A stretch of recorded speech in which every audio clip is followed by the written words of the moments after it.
तो हेलो प्यारा दोस्तों, एक बार फिर से आपका धीरज क्लासेस में बहुत बहुत स्वागत है। तो अपन पॉलिटी से रिलेटेड आज एक टॉपिक ले रहे हैं, राष्ट्रपति वाला। तो इसके बारे में आज बात करेंगे। राष्ट्रपति की जितनी भी शक्तियां हैं, राष्ट्रपति का निर्वाचन है, पदावधि है, महाभियोग है, राष्ट्रपति की शक्तियां हैं, तो पूरा का पूरा टॉपिक इस वीडियो के माध्यम से आपका कवर हो जाएगा। आप वीडियो में एंड तक बने रहोगे। राष्ट्रपति से रिलेटेड एक भी प्रश्न आपका छूटने वाला नहीं है, तो आप वीडियो में एंड तक बने रहना। सबसे पहले आपको बताऊंगा राष्ट्रपति का निर्वाचन किस प्रकार से होता है। तो सबसे पहले तो आपको पता ही है कि राष्ट्रपति एक वो पद है जो भारत का प्रथम नागरिक भी होता है। तो राष्ट्रपति का निर्वाचन है वो एकल मत संक्रमणीय पद्धति द्वारा होता है। और राष्ट्रपति के चुनाव में हम अप्रत्यक्ष रूप से होते हैं, हम उसके चुनाव में भाग नहीं लेते, जनता उसके चुनाव में भाग नहीं लेती है। लेकिन जनता के द्वारा चुने हुए प्रतिनिधि जो भी संसद में जाते हैं, विधानसभा में जाते हैं, विधान परिषद से जाते हैं, और पांडुचेरी और दिल्ली है वहाँ के जो प्रदेश है उनसे भी सुने हुए प्रतिनिधि राष्ट्रपति का निर्वाचन करते हैं। तो भाग 4 में राष्ट्रपति का विवरण संविधान के भाग 4 में राष्ट्रपति का दर्शाया गया है। संविधान में भाग 4 में आप देख सकते हैं इसके बारे में। तो राष्ट्रपति का निर्वाचन इस प्रकार से होता है, एकल संक्रमणीय मत पद्धति द्वारा, जिसमें राष्ट्रपति के चुनाव में जो भाग लेते हैं वो संसद के सदस्य, राज्यसभा के सदस्य और जितने भी जो सदस्य होते हैं, निर्वाचित सदस्य होते हैं, वो इस राष्ट्रपति के निर्वाचन में भाग लेते हैं। लेकिन उसमें भी एक क्राइटेरिया है कि किस एरिया से वो विधायक या जो संसद से आ रहा है उस एरिया में कितनी जनसंख्या है, उन जनसंख्या के आधार पर उनका मत है वो मतों की गिनती की जाती है। उसके बाद अपन देखेंगे राष्ट्रपति के नियम, राष्ट्रपति की शपथ और शक्तियां। तो राष्ट्रपति का जो निर्वाचन होता है उसके बाद उसकी कुछ शपथ और शर्तें होती है। तो सबसे पहले राष्ट्रपति जो बनना है, राष्ट्रपति की आयु है वो 35 वर्ष होनी चाहिए, और दूसरी बात है वो भारत का नागरिक होना चाहिए, भारत का नागरिक। और उसके बाद वो किसी भी राज्य सरकार या केंद्र सरकार या किसी भी संसद का सदस्य नहीं होना चाहिए, और किसी भी सरकारी किसी भी प्रकार से किसी भी पद पर वो आसीन नहीं होना चाहिए। ये उसकी नियम है और शर्तें हैं कि राष्ट्रपति पद के लिए वो चुनाव लड़ रहा है। तो पहली बात तो उसका आयु है वो 35 वर्ष होनी चाहिए, वह भारत का नागरिक होना चाहिए, किसी भी सरकारी पद पर नहीं होना चाहिए। उसके बाद उसके नियम, तो अपना है पदावधि एवं महाभियोग एवं पदरिक्ता। तो राष्ट्रपति का जो पद होता है वो 5 साल के लिए होता है, आप सबको पता है पदावधि, लेकिन उसको महाभियोग द्वारा हटाया भी जा सकता है। लेकिन महाभियोग लगाने का जो प्रोसेस है वो बहुत लंबा है, क्योंकि इसमें संसद के दोनों सदन जब भी चल रहे हो, संसद का सदन चल रहा हो, तब बहुमत यानी कि 1/3 बहुमत जब पारित हो। तो राष्ट्रपति की उसके बाद लास्ट है कर्तव्य एवं राष्ट्रपति की शक्तियाँ है। ठीक है, अब राष्ट्रपति का कर्तव्य क्या है और राष्ट्रपति की शक्तियाँ क्या हैं। तो अपने संविधान में राष्ट्रपति को बहुत सारी शक्तियाँ दी गई, उसमें से इंपॉर्टेंट्स अपने हैं। सबसे पहले है कार्यकारी शक्तियाँ, विधेय शक्तियाँ, वित्तीय शक्तियाँ, और उसके बाद है न्यायिक शक्तियाँ और आपातकालीन शक्तियाँ। ये 5 है वो बहुत ही इंपॉर्टेंट है, हर बार इन्हीं 5 शक्तियों से ही प्रश्न बनते हैं। तो कार्यकारी शक्ति में क्या आता है, तो कार्यकारी शक्ति में अपने मान ले कि राष्ट्रपति है वो प्रधानमंत्री है, न्यायाधीश है, जितने भी संघ लोक सेवा आयोग के जितने भी अधिकारी हैं उन सब की जो नियुक्ति है वो कार्यकारी शक्ति के अंतर्गत करता है। तो राष्ट्रपति को ये शक्ति दे गई है कि वह भारत सरकार के मुख्य न्याय यानी कि महान्यायवादी का भी अपना नियुक्ति करता है, प्रधानमंत्री को भी शपथ दिलाता है। और सबसे इंपॉर्टेंट बात है, अगर भारत का जो न्यायाधीश है, महान्यायाधीश है, उसकी जगह भी वो बैठ सकता है, न्याय भी कर सकता है। यानी कि जो राष्ट्रपति को अब आपको लगता होगा राष्ट्रपति को शपथ कौन दिलाता है, तो राष्ट्रपति को जो शपथ दिलाता है वो दिलाता है महान्यायवादी, जो मुख्य न्यायाधीश होता है। उच्चतम न्यायालय का मुख्य न्यायाधीश राष्ट्रपति को अपने पद की शपथ दिलाता है, लेकिन उसकी नियुक्ति है वो राष्ट्रपति ही करता है। तो प्रधानमंत्री की नियुक्ति भी राष्ट्रपति करता है। भारत सरकार के जितने भी संघ लोक सेवा आयोग के और जितने भी इस चुनाव आयोग के अधिकारी है उनकी भी नियुक्ति है वो राष्ट्रपति ही करता है। लेकिन राष्ट्रपति एक नामात्र का एक शासन है, लेकिन सारी शक्तियां है वो वास्तविक शक्तियां है वो प्रधानमंत्री के पास में होती है। लेकिन नामात्र यानी कि एक नामात्र का एक होता है वो राष्ट्रपति होता है, उसके पास शक्तियां तो होती है लेकिन वो शक्तियों का प्रयोग नहीं कर पाता।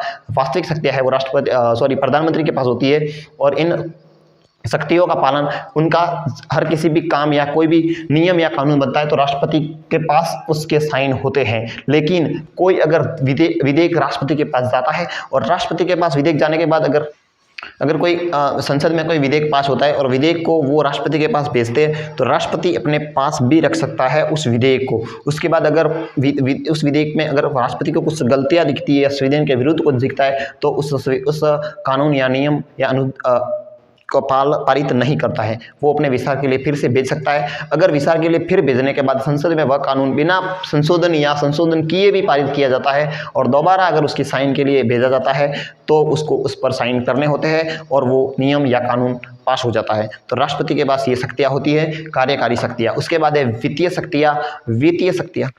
अब देखते हैं न्यायिक शक्तियाँ। तो न्यायिक शक्तियों के अंतर्गत वो भारत के मुख्य न्यायाधीश की नियुक्ति भी कर सकता है और उससे पद से स्थापित यानी कि पद से हटा भी सकता है, उसकी ये न्यायिक शक्तियाँ है। और कोई व्यक्ति अगर किसी व्यक्ति पर कोई दोषी ठहराया जाता है न्यायालय द्वारा, तो उसको अगर मृत्युदंड दिया जाता है तो उससे समायान यानी कि सज़ा कम भी कर सकता है, मृत्युदंड को भी खत्म कर सकता है कि उसको सज़ा कम दी जाए, यानी कि मृत्युदंड से बदलकर उसको उम्र कैद भी कर सकता है, उम्र कैद से बदलकर उसकी सज़ा कम भी कर सकता है। ये उसके पास न्यायिक शक्तियाँ हैं ताकि वो उस न्यायालय में जितने भी उच्च न्यायालय में जितने भी न्यायाधीश है उन सब की नियुक्ति है वो राष्ट्रपति ही करता है और किसी दोषी की सजा भी कम कर सकता है।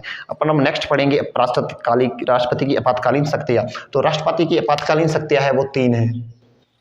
एक तो है राष्ट्रपति शासन, राष्ट्रपति शासन।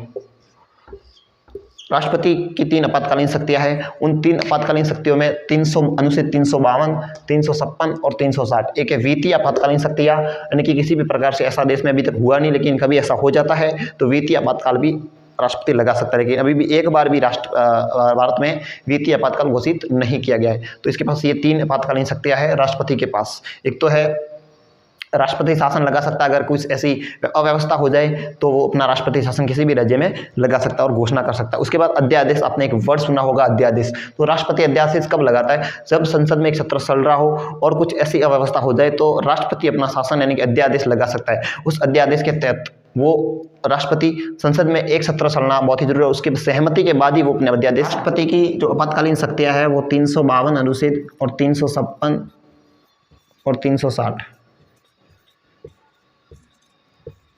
ये तो है वित्तीय आपातकालीन शक्ति। अगर कोई ऐसी समस्या हो जाए तो वित्तीय आपातकालीन शक्ति है तो राष्ट्रपति इसका उपयोग कर सकता है। राष्ट्रपति शासन है,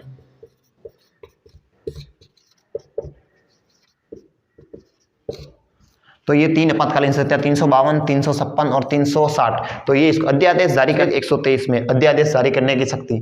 ध्यान रखना आप, अनुच्छेद 123 अनुच्छेद 123 और अनुच्छेद 352, अनुच्छेद 356 और अनुच्छेद 360, ये तीनों आप इंपोर्टेंट है, ये रखना याद, कई बार एग्जाम में पूछे गए। और ये अध्यादेश जारी करने की जो अनुच्छेद है 123 है, अनुच्छेद 123, इसमें राष्ट्रपति अध्यादेश जारी कर सकता है। तो एक बार फिर से इसको डिस्कस कर लेते हैं पूरा कि क्या उसका प्रोसेस है। अगर आपको समझ 2 मिनट में इसको रिवीजन पूरा बता देता हूं आपको कि किस प्रकार से आपको फिर से समझना है।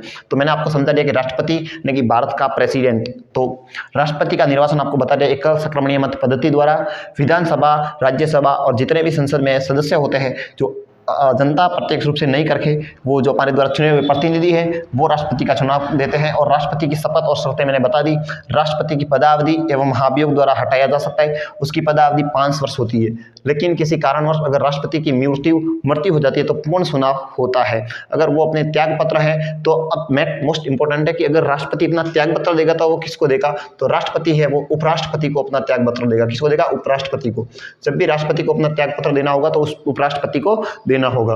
अगर महाभियोग तब लगता है जब वह किसी संविधान के विरुद्ध जाकर के कोई कार्य करता है। संविधान के विरुद्ध अगर कोई जाकर के कार्य करेगा राष्ट्रपति तो उसके ऊपर महाभियोग। लेकिन अभी तक भारत में एक बार भी किसी भी राष्ट्रपति पर महाभियोग नहीं लगाया गया है। तो महाभियोग लगाने के लिए भी एक है कि उसको संसद में पारित करना पड़ता है, यानी कि जब संसद में 1/3 बहुमत पास होता जाता है तब जाकर के उस पर ऊपर राष्ट्रपति पर महाभियोग लगता है। और राष्ट्रपति की जितनी भी शक्तियां हैं वो मैंने आपको बता दी। वित्तीय शक्तियां, विधायिक शक्तियां, कार्यकारी शक्तियां, सैन्य शक्तियां, आपातकालीन शक्तियां, जितनी भी शक्तियां हैं राष्ट्रपति की सारी शक्तियां मैंने बता दी। और अनुच्छेद 123 आप याद रखना अध्यादेश जारी करने का, और ये तीनों हैं वो आपको बता दूं, अनुच्छेद 352, 356 और 360।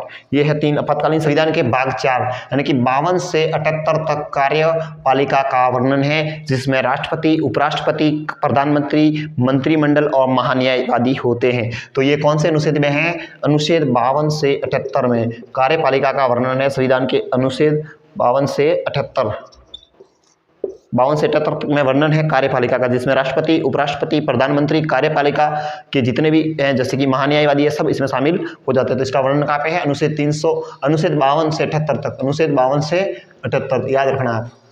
ओके, अब आपको अच्छे से समझ में आ गया कि राष्ट्रपति का वर्णन क्या है। पूरा राष्ट्रपति की सारी जानकारी आपको इस वीडियो के माध्यम से मिल चुकी है। धन्यवाद दोस्तों, वीडियो में एंड तक बने रहने के लिए।